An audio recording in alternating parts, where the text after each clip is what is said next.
नरेश की माँ अपने बेटे से मिलने दिल्ली आ रही है। इस बात का पता चलते ही नरेश के दिल में हलचल मच जाती है।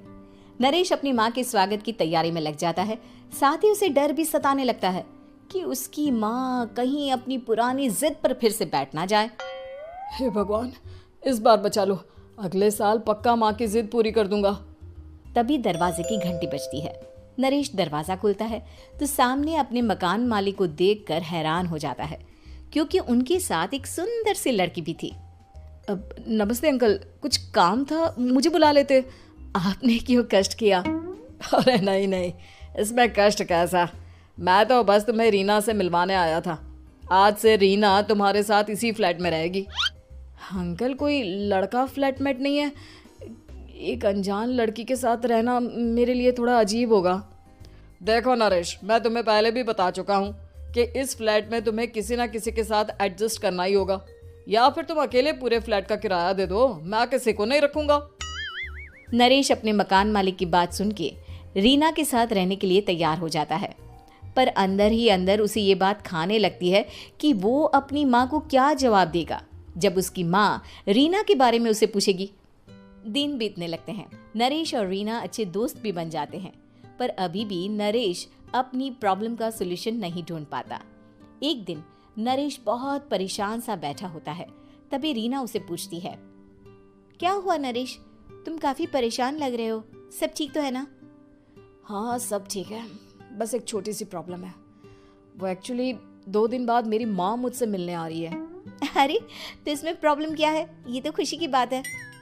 हाँ रीना, बट मेरी माँ एक जिद लेकर बैठ गई है कि मैं शादी कर लूँ, पर मैं अभी इस चीज़ के लिए तैयार नहीं हूँ। ऊपर से जब वो तुम्हें देखेगी तो 100 सवाल करेगी, क्या जवाब दूंगा? अरे इसमें कोई टेंशन वाली बात नहीं है, मेरे पास ना इस प्रॉब्लम का सलूशन है, जिससे ना तुम्हें शादी करनी पड़ेगी और ना ही तुम्हारी माँ मेरे बारे में कुछ पूछेंगी। रीना की बात सुनकर नरेश सोच में डूब जाता है। वो सोचता है कि रीना खुले ख्यालों वाली लड़की है, कहीं माँ को सच बता ना दे। नरेश को सोच में डूबा देखकर रीना कहती है, अरे क्या हुआ, किस सोच में पड़ गए? डोंट वरी, जैसा तुम सोच रहे हो ना वैसे कुछ भी नहीं है, मेरे पास एक प्लान है। मैं कुछ समझ नहीं पा रहा हूँ, कैसा प्लान? मैं समझाती हूँ। हम ना एक कॉन्ट्रैक्ट मैरिज कर लेते हैं। फिलहाल मेरे पास जॉब नहीं है, तो तुम इस रूम का किराया दे देना जब तक तुम्हारी माँ यहाँ रहेंगी, सिर्फ तब तक। और तुम अपनी माँ से कह देना कि मैं तुम्हारी पत्नी हूँ, इससे वो मेरे यहाँ रहने पर कोई सवाल भी नहीं करेंगी। अरे बात तुम्हारी ठीक है, पर माँ से झूठ बोलना, ना ना बाबा, मैं ये रिस्क नहीं ले सकता। कोई और आइडिया दो ना तुम। देखो मंजूर हो तो बोलो, वरना सच बता दो, मुझे कोई प्रॉब्लम नहीं है। रीना की बात सुनकर नरेश सोच में डूब जाता है। बहुत सोचने के बाद जब उसे कोई रास्ता नहीं मिलता तो वो रीना के बताए हुए रास्ते पर चलने के लिए तैयार हो जाता है। वो रीना से बात करता है और अपनी माँ की पसंद और नापसंद के बारे में बताता है। रीना भी नरेश की सभी बातों को ध्यान से सुनती है ताकि कहीं उससे कोई गलती ना हो जाए।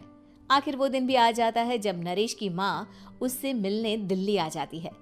नरेश अपनी माँ को फ्लैट पर लेकर जाता है। जैसे ही नरेश की माँ फ्लैट के अंदर जाती है, रीना उसके पैर छू लेती है।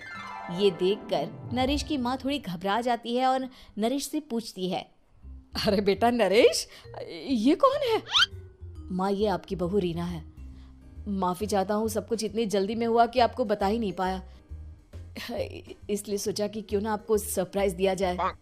अरे बेटा, मैं तो बस तेरा घर बसा हुआ देखना चाहती थी। हाँ, बहुत अरमान थे अपनी इकलौते बेटी की शादी को लेकर, लेकिन कोई बात नहीं, शायद किस्मत को यही मंजूर होगा। ये कहते ही नरेश की माँ रीना को गले लगा लेती है। रीना बेटिया, मेरा बेटा ना थोड़ा नादान है, पर तुम काफ़ी समझदार लगती हो और मैं जानती हूँ कि तुम इसका बहुत अच्छे से ध्यान रखोगी। माँ आप चिंता मत कीजिए, मैं सब संभाल लूंगी। नरेश की माँ अपने बहू और बेटे के साथ खुशी खुशी रहने लगती है। दिन बीतने लगते हैं। नरेश की माँ और रीना का रिश्ता बहुत मजबूत होता चला जाता है। वो दोनों सारा दिन एक साथ रहती और खूब बातें करती। इधर साथ रहते रहते नरेश और रीना भी एक दूसरे से प्यार करने लगते हैं। दोनों को इस बात का एहसास हो जाता है, फिर भी वो इस बात को छुपा कर ही रखते हैं। एक दिन नरेश की माँ और रीना शादी के बारे में बात करने लगते हैं। रीना बिटिया, ये तो नरेश ने मुझे बिना बताए शादी कर ली, वरना मैं तो अपनी इकलौती बेटी की शादी इतनी धूमधाम से करती कि सारी दुनिया देखती रह जाती। अच्छा माँ, आप ऐसा भी क्या करती नरेश और मेरी शादी में जो दुनिया देखती रह जाती? अरे बिटिया, एक माँ के अरमान तुम अभी नहीं समझोगी।